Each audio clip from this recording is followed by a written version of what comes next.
টাঙ্গাইলের পোড়াবাড়ির চমচম জ্বলন্ত উনুনে ফুটে ওঠা এক মিষ্টির উপাখ্যান।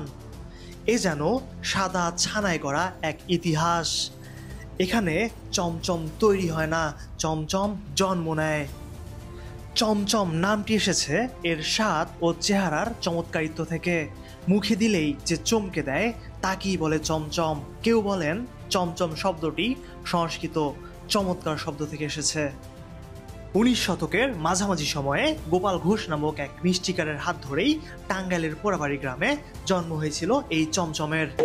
মিষ্টির মাঝে এমন কোমলতা আর এমন রস যা শুধু পোড়াবাড়ির চমচমে পাওয়া যায়। আর এই টাঙ্গাইলের পাঁচানি বাজারে কিছু দোকান যারা পোড়াবাড়ির চমচমের ঐতিহ্য ধরে রেখেছে। টাঙ্গাইলের মানুষ হৃদয় দিয়ে অতিথিকে গ্রহণ করে। অতিথি মানেই তাদের জন্য এক অন্যরকম ভালোবাসা। টাঙ্গাইলের মানুষ যেমন অতিথি পরায়ণ, এখানকার চমচমও তেমনই আন্তরিক, প্রেম, ঐতিহ্য আর শেকড়ের মিষ্টি প্রতীক। গরুর খাঁটি দুধ আর নিপুণ হাতের ছোঁয়া, এ হলো চমচমের গোপন রসায়ন।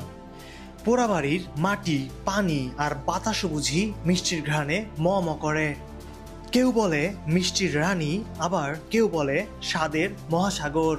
পৃথিবীর বহু মিষ্টির ভিড়ে চমচম নিজের চাঁদ চিনিয়ে দেয়। টাঙ্গাইলের পোড়াবাড়ি মানেই চমচমের ঠিকানা।